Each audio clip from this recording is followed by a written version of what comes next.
2 weeks ago, I talked about how we experience the transfiguration in the Eucharist.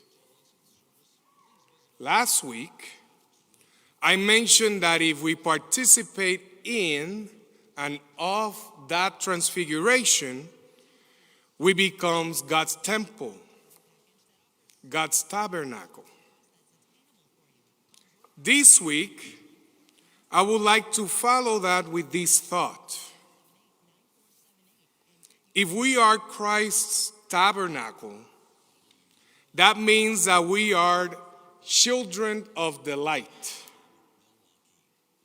That we believe in the presence of Christ in the bread and wine, and by partaking of our Lord's body and blood, the light that He is in us.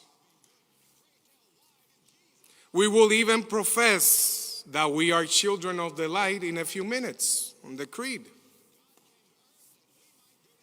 However, a lot of times we behave more like the children of darkness.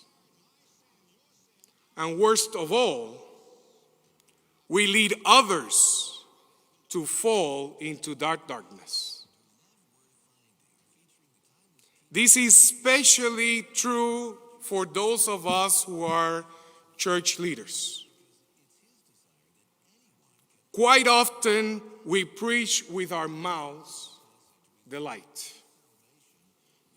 while behind closed doors, we embrace the darkness, bringing others into the darkness with us. There is nothing that makes this more evident than the abuse perpetrated by Catholic leaders. Abuse that takes many shapes and forms. Abuse that too many have been victims of. Some of whom might be even here sitting in our midst. Abuse that has led the victims to fall into the darkness of suffering,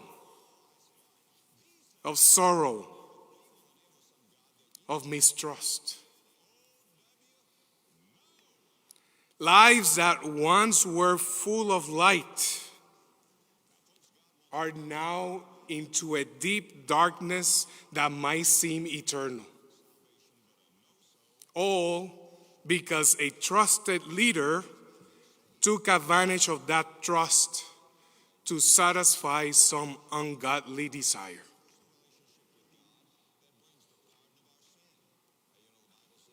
The problem is, though, that a lot of times we, who call ourselves children of the light, might perpetrate that sin and drive abused people into a deeper darkness because of the high esteem we might have for those leaders and refuse to believe the darkness that lives in them.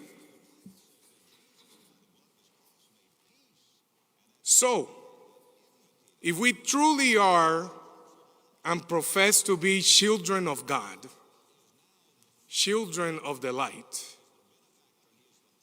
I think that more than defend the person who we think we know so well and believe can do no wrong,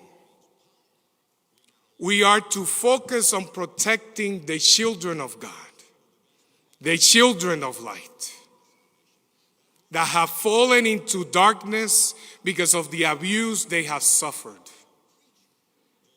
It is our responsibility to become a light that shines into their lives, even if that light might seem too dim for them.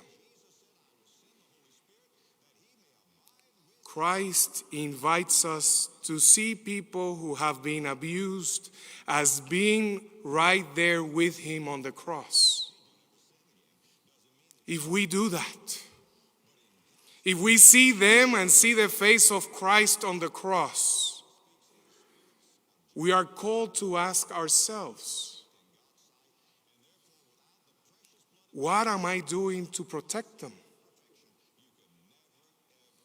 To bring them down from the cross, to allow them to see the light again.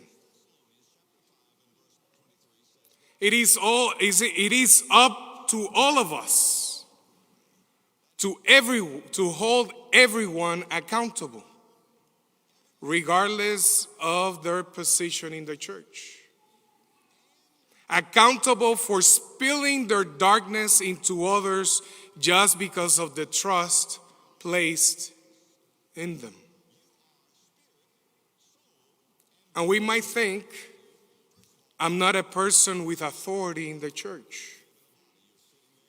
Well, let me tell you, if you are a baptized child of God, you are the church and have the power to stop the darkness from overtaking the light.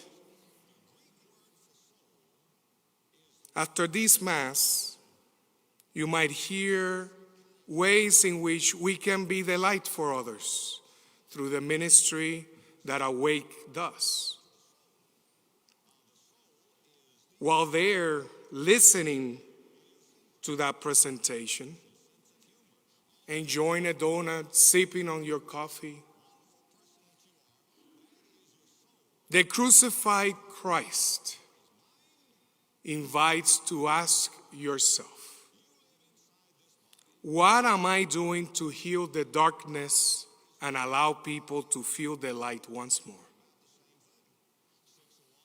What am I doing to prevent people from being victims of the darkness that is abused by Catholic leaders? How am I a source of healing and love for people who are being hung upon the cross with Christ?